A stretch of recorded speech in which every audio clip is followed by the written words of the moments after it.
اعوذ باللہ من الشیطان الرجیم، بسم اللہ الرحمن الرحیم۔ پیارے بچوں، السلام علیکم۔ آج کا ہمارا ٹاپک ہے خبا خاتون پارٹ سیکنڈ۔ آدھا ٹاپک ہم نے کل پڑھا تھا، سبجیکٹ اردو، کلاس تھرڈ۔ بچوں، سب سے پہلے ہم آدھا ٹاپک پڑھیں گے اور اس کے بعد ہم یہ کچھ سوال اور ان کے جوابات لکھیں گے۔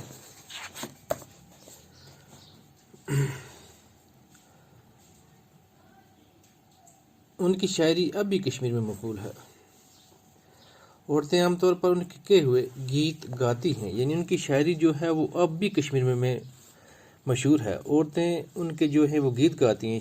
شادی کی محفلوں میں ان کا کلام گایا جاتا ہے، یعنی کشمیر میں شادی کی محفلیں جو ہوتی ہیں ان میں ان کا کلام آج بھی گایا جاتا ہے۔ کشمیری تہذیب اور ادب میں خبا خاتون کو اہم مقام حاصل ہے۔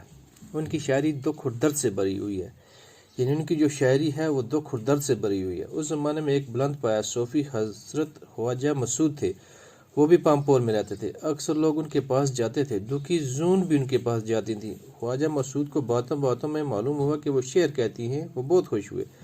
انہوں نے ان کو خبا خاتون نام دیا، اب وہ اسی نام سے مشہور ہو گئی۔ یعنی حضرت خواجہ جو مسعود تھے وہ بھی پامپور میں رہتے تھے، لوگ ان کے پاس جاتے تھے اور جو زون تھی وہ بھی ان کے پاس جاتی تھی۔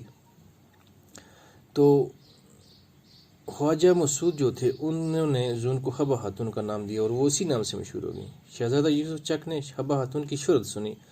جب شہزادہ یوسف چک جو تھے اس نے جب ان کی شہرت، ان کی مشہوری جو سنی، ایک دن وہ پامپور کے علاقے کی سیر کر رہے تھے کہ کسی کے گانے کی آواز سنائی دی۔ آواز اس قدر میٹھی تھی کہ ان کے قدم رک گئے، وہ زون پر فریفتہ ہو گئے۔ کچھ وقت کے بعد یوسف شاہ نے خبا خاتون کے ساتھ شادی کر لی، اس طرح وہ کشمیر کی ملکہ بنی۔ یعنی شہزادہ یوسف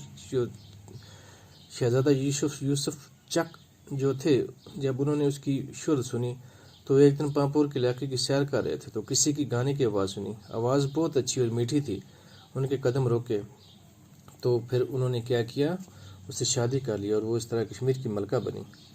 ملکہ کی حیثیت سے انہوں نے کشمیری شاعری اور موسیقی کے فن کو ترقی دی۔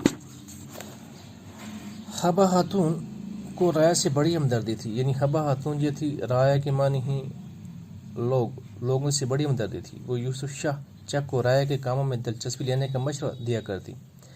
کشمیریوں نے ایسی ہمدرد ملکہ کو اس کے بعد نہیں دیکھا۔ ان کی شاعری اب بھی کشمیر میں مقبول ہے، یعنی ان کی جو شاعری ہے وہ اب بھی کشمیر میں مشہور ہے۔ جب یوسف شاہ چک کو مغل بادشاہ اکبر نے قید کیا تو خبا خاتون مصیبت میں پڑ گئیں۔ انہیں شوہر کی جدائی کا بڑا دکھ ہوا، شوہر یعنی خاوند، اس کی جدائی کا بڑا دکھ ہوا اور رائے کی بدحالی سے بھی وہ پریشان تھی۔ انہوں نے اپنا سارا غم اپنے شعروں میں بیان کیا۔ ان کے درد بھرے شعر آج بھی کشمیریوں کی زبان پر ہیں۔ لوگوں کا خیال ہے کہ ملکہ خبا خاتون جو ہیں پاندریٹن میں مسجد خبا خاتون کے قریب دفن ہے، یعنی جو پاندریٹن کی جو مسجد ہے خبا خاتون، اس مسجد کا نام ہے، وہ وہیں پہ دفن ہے۔ تو ہم یہ اب کچھ لکھیں گے کوشچن کے جوابات۔ خبا خاتون کا اصلی نام کیا تھا؟ خبا خاتون کا اصلی نام زون تھا۔ خبا خاتون کا اصلی نام زون تھا۔ نمبر 2 بچوں، خبا خاتون کہاں پیدا ہوئی؟ خبا خاتون چندہار پامپور میں پیدا ہوئی۔ نمبر 3 خبا خاتون کے باپ کا نام کیا تھا؟ خبا خاتون کے باپ کا نام عبدی راتھر تھا۔ زون کو خبا خاتون نام کس نے دیا؟ زون کو خبا خاتون نام خواجہ مسعود نے دیا۔ تو 5واں کوشچن ہے بچوں، خبا خاتون کشمیر کی ملکہ کیسے بنی؟ خبا خاتون کی شادی شہزادہ یوسف چک کے ساتھ ہوئی اور اس طرح وہ کشمیر کی ملکہ بنی۔ تو بچوں، آج کا ہمارا ٹاپک اتنا ہی۔ اللہ حافظ۔